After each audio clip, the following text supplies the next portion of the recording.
You acquired something recently that I am infinitely jealous of, even though, honestly, I may never buy it myself. But why don't you talk about what you've procured this week? So, this past Sunday, my Steam Deck finally arrived. Ooh. For anyone who's curious, I had placed my order for a Steam Deck. I want to say about 2 hours after the initial announcement on Steam during one of the Steam sales back in October. Hmm? And it was 2 hours of me hemming and hawing being the reason I was just like, yeah, I'm not sure if I want to get this. And just kind of hemming and hawing for 2 hours, and then I was just like, yeah, you know what, just to hell with it. I'm just gonna go ahead and just place the order. No big deal, whatever. And then, of course, turns out that the orders were just flying out the door like mad, so that was its own bag of worms and everything. So, uh, and of course, there are some communities that are doing their own tracking and saying, oh, just if you ordered at this time period, this is when you're going to get yours. If you ordered it at this time, then you're going to get yours at this time, and all sorts of people trying to make stabs and guesses at when exactly you would be seeing your Steam Deck and everything. So for me, I just kind of learned to just be patient with it. And I was just like, whatever. My pre-order's locked in, so we're not going to worry too much. And then finally, it was, I believe, last Tuesday, I got the email from Steam saying, hey, by the way, your Steam Deck's on the way.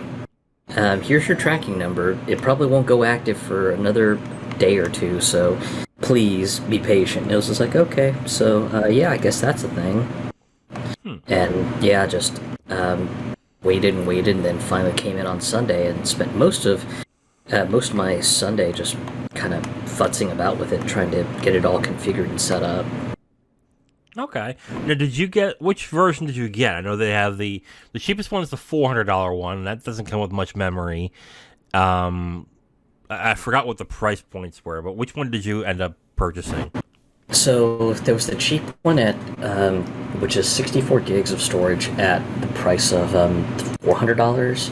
The mid tier, which had 256 gigs of storage, and I think that one was 450, 500, I forget.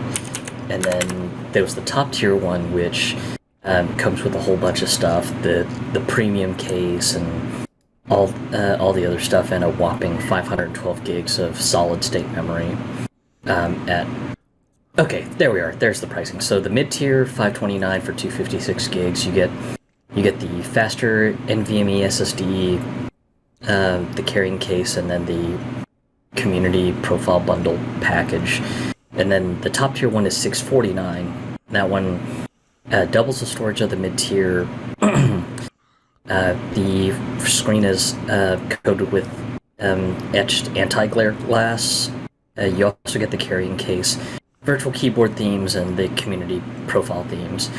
I decided to just go whole hog and just put down cash for the top tier one. So Yeah.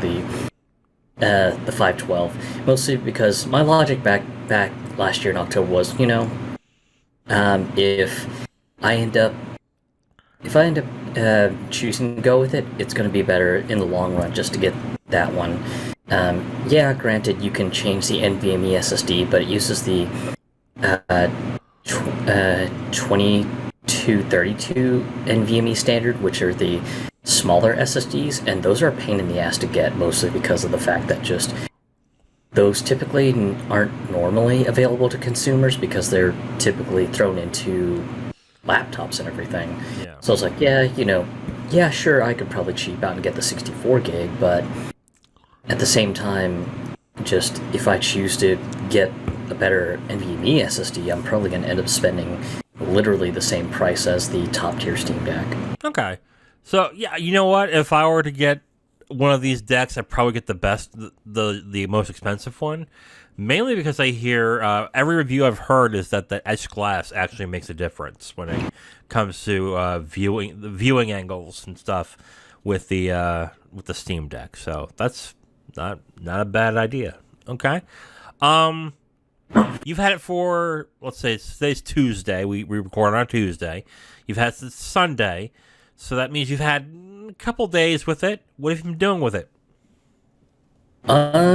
Just playing games and doing some peripheral testing, really. Okay. Because one of the big things that the Steam Deck touts is being able to be docked and put to a bigger display to play on a TV or a monitor. I will say this for anyone who is listening to us and cares. Dock compatibility is a real bitch. Really? I'm gonna say it right now because I have a bunch of laptop docks in my home. Some of them are compatible with my Switch due to the upgraded and beefy IC circuits. Some of them are just kind of generic ones that work great with my MacBook when I'm traveling, but I would never even think of plugging them into my Switch. So I had a gamut of USB Type-C docks all over the place. And even my Thunderbolt 4 dock that I use for my work laptop and everything. Yeah, all of those didn't want to play nice with the Steam Deck. It was just, hey, yeah, you can use a keyboard and mouse with this, but you want to display to a monitor? No, fuck you, we're not doing a damn thing. And I was just like, well, shit. Okay, well, this stinks. So, had to do some scouring from the Steam forums, Reddit, and a whole bunch of other places, and found this little cheap USB Type-C dock from Ugreen for about $50, and then I had like $30 in Amazon coupons, so got it for about $20 after the coupon and everything. Plugged it up last night. Plugged the USB-C dock to a 100-watt power delivery power brick and a cable that's rated up to pushing 100 watts, and yeah, it came up on my 4K TV just perfectly, and it was great just being able to just set that all up, use my Bluetooth gaming keyboard and mouse, and just play on my 4K TV. So, yeah, fair warning for anyone out there who has a Steam Deck and is maybe trying to look for a unofficial docking station until Valve actually puts theirs out on the market for sale. There are two that seem to have pretty good results. One is a USB Type-C dock from Ugreen, and then there's another one by this company that sells on Amazon and their own site. I guess you can pronounce it JSaux. The brand is spelled JSAUX. They apparently have a Steam Deck docking station for about, I want to say, $50. Comes with two USB Type A ports, a USB Type C cable to plug to the top of your console, and then a HDMI port and one other port that I forget, but that one is about, I want to say, 50 or so bucks. So if you're looking for something to get your system powered up and everything, then yeah, that's another way to go. The JSaux dock is really nice looking because it just kind of looks like a dock that was just 100% designed for the Steam Deck. So if you want something that kind of brings the look together, the JSaux one is probably the better buy. But if you really don't care and you've got some sort of like generic tablet stand that holds your Steam Deck, then yeah, you can probably get away with the Ugreen one for about $50. So those would be the two just dead-on turnkey sort of options if you don't want to mess around with trying to buy random docking stations off of Amazon or something. Okay. All right. So some of the things that I like, there's been tons of videos from tech YouTubers about the Steam Deck and its compatibility with games and how they're surprised by how well some of the games work on there. What have you been playing on it, and how has the compatibility been? I've been kind of running the gamut of my library and everything. It's actually been honestly kind of amazing to see because just um, there's stuff that says the compatibility is a little iffy. A good example is New Blood's game Dusk. That one had kind of like a, well, this game works okay, but it's not great, and it's indicated by a little yellow Steam Deck icon on it. Hmm. But loaded that one up, played perfectly fine for me. And then you have stuff like here's a good one. The Multiverses open beta went live today, Yes. and Multiverses has a question mark icon for the Steam Deck compatibility, and then when you go to the store page, it says, "Hey, we don't know how good the compatibility of this game is with the Steam Deck, so we honestly cannot assess it, nor can we confirm or deny if this will or will not work with the Steam Deck." Mm. And loaded it up this afternoon when the open beta servers went open, and yeah, just played perfectly fine for me, and kind of shocked me because one, the game is new, and two, I figured that there's probably some sort of weird, wacky anti-cheat that they have to do. And so, with a lot of the anti-cheat programs, they don't like to play nice with Linux, which is what powers the Steam Deck. So, my concern was just, I was probably going to get hung up on the anti-cheat or something, and nope, sure enough, I was just able to load that up, get to the training mission, and do the basic training mission to unlock Wonder Woman without an issue. Game ran at a smooth 60 frames per second to boot, so kind of shocked me for something so new to just run without issue on the Steam Deck. Good. That's great. So, have you been playing most games on the deck, or have you been just I don't know, splitting it between all your other devices? Yeah, the deck has been nice, mostly because with how bad the weather is in North Texas right now, just my living room is at a whopping 84 degrees when the sun is up, and that doesn't drop until the temperatures start going below 100 degrees outside, and that's not until like 9 or 10 o'clock. And usually around 9 or 10 o'clock, I'm trying to either cook or do chores, so I'm just trying to immediately unwind after work, so that's my main focus. And when I've had sort of a desire to play PC games, it ends up being, ugh, do I really want to sit in the living room and sweat my balls off? Yeah. Just being choked to death by 84-degree ambient air, or do I want to, maybe sit in my work office and play something on my Switch that has a dock that's set up to be hooked into my office TV, or, maybe I just want to do something there. How do I want to play this? And yeah, just the Steam Deck has allowed me to just go, yeah, not gonna sit in the living room, but maybe I'll hang out in my office and play something on my Steam Deck, or let me retreat to my bedroom where it's way cooler and just kind of hang out and play a game there. So just the mobility has been nice, especially with how nasty the weather has been. Mm-hmm.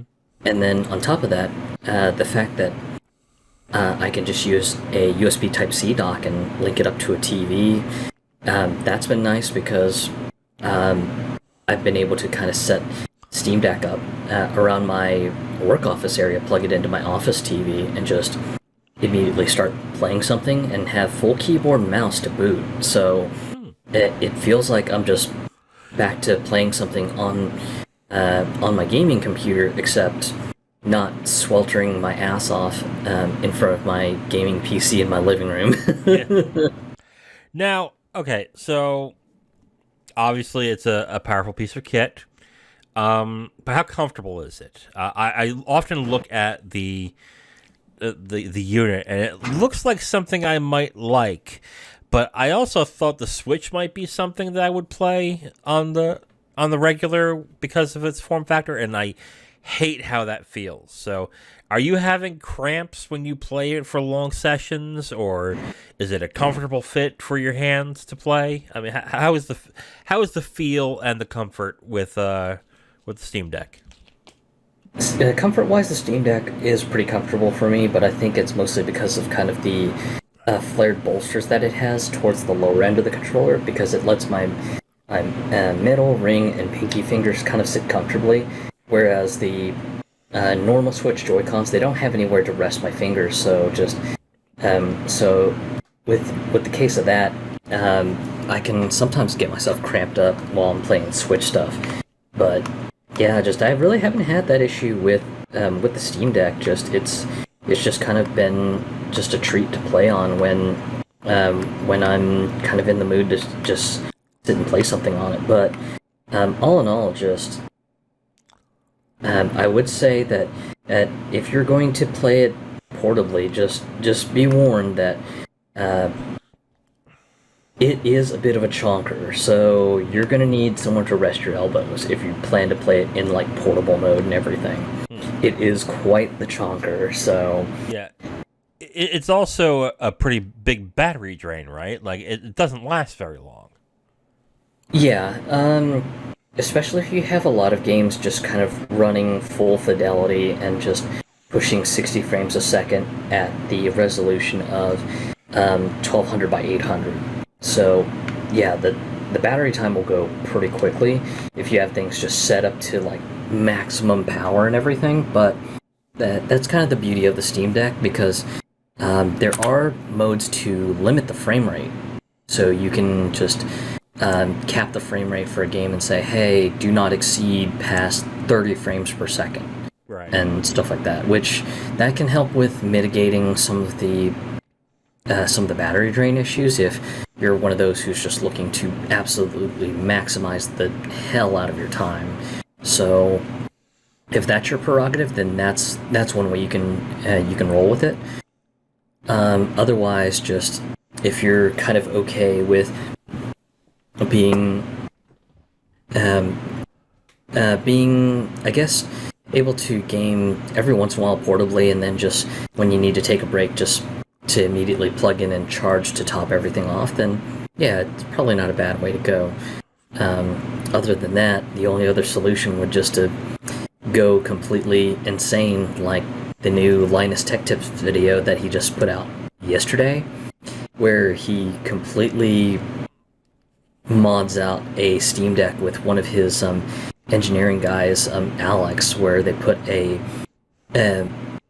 brand new heat sink on it, but it's kind of like a giant hot rod looking heat sink that is for an NVMe drive.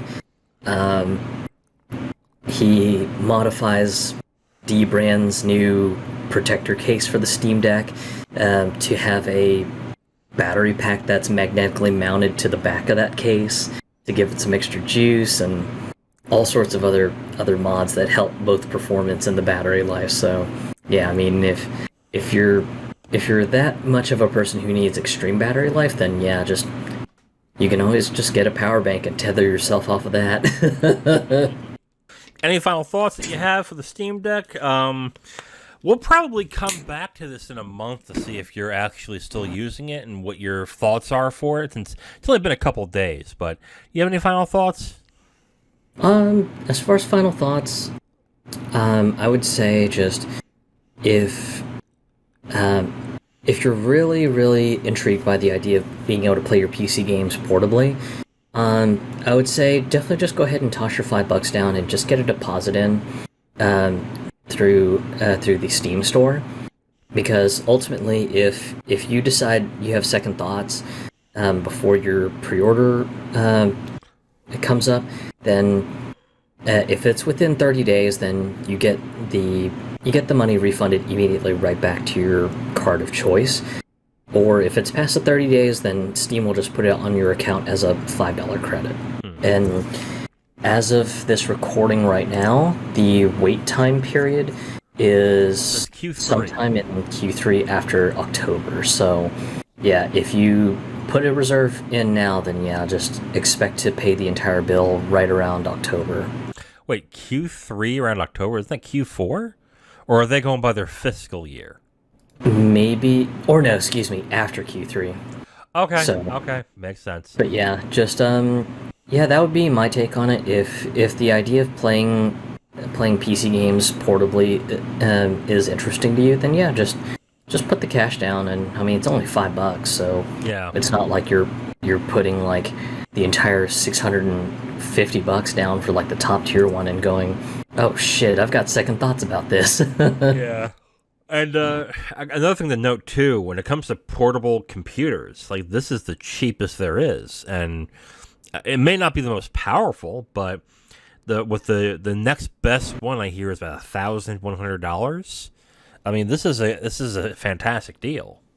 So Yeah. So, and another reason to consider the Steam Deck versus something like one of the Chinese-made WinMax machines or the Ioneo ones is the warranty process is according to your region, whereas with those Chinese-made ones like the WinMax and things like that, I've seen nightmarish stories about the warranty process on Amazon and stuff like that, where just people buy it from the official vendor and then they'll have an issue with it. They'll talk to the official vendor, and the vendor will say, "Yeah, actually, you're going to need to talk to the WinMax people in China, and they'll take care of you."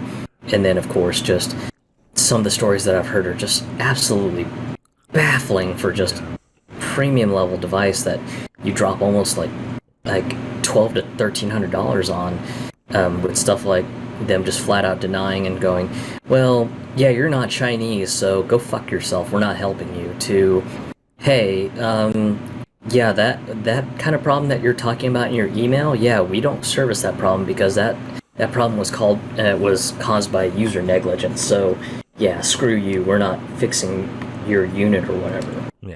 yeah. And Valve has generally been pretty good about any sort of like warranty concerns and things like that, especially from the fact that just there are some people who had I think it was an issue with the cooling fan being a little bit noisy and whiny, and yeah, just people were just able to contact Valve immediately and say, hey, yeah, so the fan on my Steam Deck is a little bit high-pitched and whiny when it goes full bore.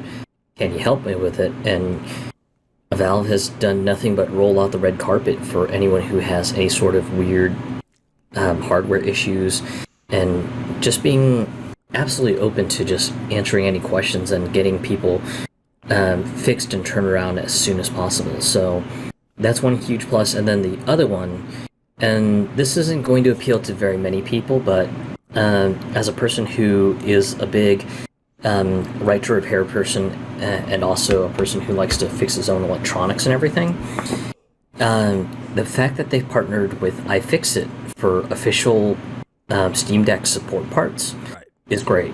So you can just, if you know how to fix a thing, you can immediately just buy what you need, have it shipped, and when it arrives, just take apart your Steam Deck, install whatever you need, and just go from there. Yeah, I think the partnership was more a need to be like, if we don't do this with them, they're going to do it to us anyway.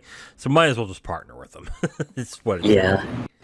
And interestingly enough, there's some people who have already beaten the analog sticks to death on their Steam Decks, that they're already getting drift.